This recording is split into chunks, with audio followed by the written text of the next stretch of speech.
ரோமர் 3:23 எல்லாரும் பாவம் செய்து தேவ மகிமையற்றவர்களா போயிட்டாங்க. தேவ மகிமை இந்த அளவுக்கு இருக்குது, நீ இந்த அளவுக்கு தான் இருக்கிற. தேவ மகிமைக்கு அந்த அளவுக்கு வரணும். அதுக்கு தினமும் ஆண்டவர்கிட்ட கேட்கணும். அதான் உன் டெஸ்டினி, அதுதான் உன் நோக்கம். உன் நோக்கமும் என் நோக்கமும் அவரை போல மாறணும். எத்தனை பேர் விசுவாசிக்கிறீங்க? எல்லாம் கை வைத்து இயேசுவை போல மாறணும். இயேசுவை போல மாறுறதுன்னா என்ன? அவரை காட்டி கொடுக்குற யூதாஸ் அப்படி பக்கத்தில் வந்து முத்தம் கொடுக்க வர்றான். அவனை பார்த்து இயேசு என்ன சொல்கிறாரு?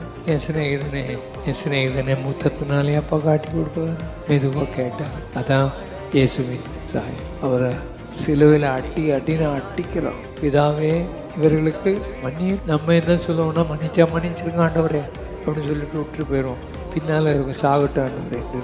இப்படி தான் நம்ம மன்னிப்போம். மன்னிக்கிற ஆண்டவரே ஏன்னா பார்த்துக்கிடுவோம் அப்படின்னு சொல்லுவோம். அப்படி இல்லை, இயேசு அப்படியெல்லாம் சொல்லலை. அவருடைய சுபாவமே வித்தியாசம். கைவேத்தி இயேசுவே, உங்களை போல நாங்கள் அந்த மகிமைக்கு வரணும். எனக்கு அந்த கேரக்டர் வரட்டும் ஆண்டவரே, அந்த கேரக்டர் எங்களுக்குள்ளே வந்துடட்டும்.